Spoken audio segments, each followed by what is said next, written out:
বুধবার এমনই ছবি নজরে এলো মালদার ইংরেজবাজার পৌরসভার 18 নম্বর ওয়ার্ড এলাকায়। উল্লেখ্য, মুখ্যমন্ত্রী মমতা বন্দ্যোপাধ্যায়ের ঐকান্তিক উদ্যোগে রাজ্য জুড়ে শুরু হয়েছে আমাদের পাড়া আমাদের সমাধান শিবির। সেই শিবির চলছে মালদা জেলা জুড়েও।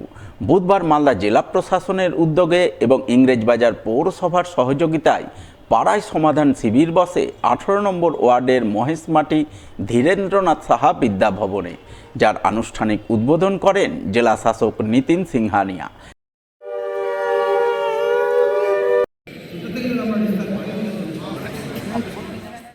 এছাড়াও উদ্বোধন পর্বে উপস্থিত ছিলেন 18 নম্বর ওয়ার্ডের কাউন্সিলর নিবেদিতা কুণ্ডু, পৌরসভার স্ট্যান্ডিং কমিটির সদস্য আশিস কুণ্ডু সহ অন্যান্যরা। তাদের সকলকে নিয়ে এলাকাবাসীর, বিশেষ করে এলাকার মহিলাদের প্রবল উৎসাহ উদ্দীপনাময় আবহের মধ্যে জেলা শাসক পাড়ায় সমাধান শিবির উদ্বোধন করেন। উদ্বোধনের পর তিনি স্কুল প্রাঙ্গণে বসে 18 নম্বর ওয়ার্ড এলাকার 151 এবং 152 নম্বর বুথের সাধারণ মানুষের বিভিন্ন ছোটোখাটো সমস্যার কথা শোনেন, সমস্যার কথা লিপিবদ্ধ করেন এবং আগামী 90 দিনের মধ্যে সেই সমস্ত সমস্যা দূরীকরণে এলাকায় প্রয়োজনীয় উন্নয়নমূলক কাজ করার আশ্বাস দেন। একই সাথে পাড়ায় সমাধান শিবির থেকে তিনি শহরের বিভিন্ন পুজো কমিটির হাতে রাজ্য সরকারের পুজো অনুদানের চেক বিলি করেন। মাননীয় মুখ্যমন্ত্রীর নির্দেশে আমাদের পাড়া আমাদের সমাধান কর্মসূচি চালু হয়েছে 2 অগস্ট থেকে। ওনাদের পার্টিসিপেশন আমি যদি ভালো করে হয়, তাতে আমরা মূল সমস্যাগুলো জানতে পারি এবং সেই সমস্যাগুলো সমাধান হতে পারে। বিকজ ওনারাই জানেন যে ড্রেন কোথায় সমস্যা হচ্ছে, বা কোথায় জলের সমস্যা হচ্ছে, বা কোথায় ইলেকট্রিসিটির ইস্যুস হচ্ছে। এই ছোটো ছোটো ইস্যু যেটাকে রিজলভ করার জন্য এই প্রকল্প, যাতে মাননীয় মুখ্যমন্ত্রী প্রত্যেক বুথের জন্য 10 লক্ষ টাকা করে দিয়েছেন।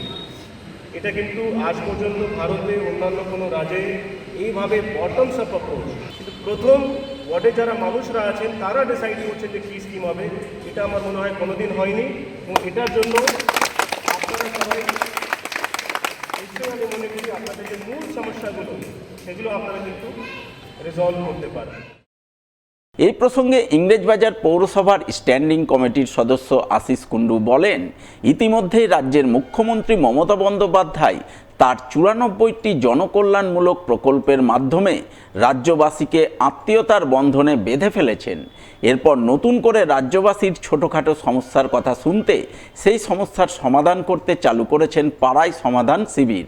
এই শিবিরে সাধারণ মানুষের বিভিন্ন সমস্যা, অভাব, অভিযোগ শুনে 90 দিনের মধ্যে সমাধান করবেন মুখ্যমন্ত্রী। আপনারা সকলেই অবগত আছেন, বাংলার মুখ্যমন্ত্রী মমতা বন্দ্যোপাধ্যায় ইতিমধ্যেই 94খানা প্রকল্প দিয়ে বাংলার মানুষকে আত্মীয়তার বন্ধনে বেঁধে ফেলেছেন। তারপরেও আরেকটি স্বপ্নের বাস্তবায়ন আমাদের পাড়া আমাদের সমাধান। এই ক্যাম্পের একটাই উদ্দেশ্য, আমরা যারা বিভিন্ন পাড়ায় বসবাস করি সারা বাংলার বিভিন্ন বুথে, আমাদের যে ছোট ছোট সমস্যা, সেখানকার বাসিন্দার যা ছোট সমস্যা, যে ক্রিটিক্যাল গ্যাপ, একটা ছোট ড্রেন করলে হয়তো খুব অনেকগুলো মানুষের উপকার হবে, একটা জায়গায় হয়তো 2টো লাইট বসালে প্রচুর মানুষের উপকার হবে, কোনো জায়গায় কোনো রাস্তাকে একটু উঁচু করলে প্রচুর মানুষের উপকার হবে। এনি টাইপ অফ ওয়ার্কস, এটার বিভিন্ন মানুষ প্রস্তাব দেবেন এবং সেই প্রস্তাব আপনারা দেখলেন জেলা প্রশাসন এবং পৌর প্রশাসন ইতিমধ্যেই লিপিবদ্ধ করেছেন এবং সমস্ত লিপিবদ্ধ হওয়া কাজ প্রায়োরিটাইজ করে বুথ প্রতি 10 লক্ষ টাকার কাজ আগামী 90 দিনের মধ্যে মানুষের কাছে পৌঁছে দেওয়ার জন্য আমাদের সরকার অঙ্গীকারবদ্ধ। অন্যদিকে বুধবার পাড়ায় সমাধান শিবির অনুষ্ঠিত হয় পুরাতন মালদা পৌরসভার 15 নম্বর ওয়ার্ড এলাকায়। শিবির আয়োজন করা হয় মঙ্গলবাড়ি গৌর ঘোষ বালিকা উচ্চ বিদ্যালয় প্রাঙ্গণে। উপস্থিত ছিলেন পুরাতন মালদা পৌরসভার চেয়ারম্যান কার্তিক ঘোষ, 15 নম্বর ওয়ার্ডের কাউন্সিলর চন্দনা হালদার সহ অন্যান্যরা। তারা সকলে মিলে 15 নম্বর ওয়ার্ডের 3টি বুথের ভোটারদের নিয়ে শিবির করেন। শিবিরে সাধারণ মানুষের বিভিন্ন সমস্যা, অভাব, অভিযোগের কথা শোনেন, সমস্যার কথা লিপিবদ্ধ করে আগামী 3 মাসের মধ্যে সেই অনুযায়ী কাজ করার আশ্বাস বাণী শোনান।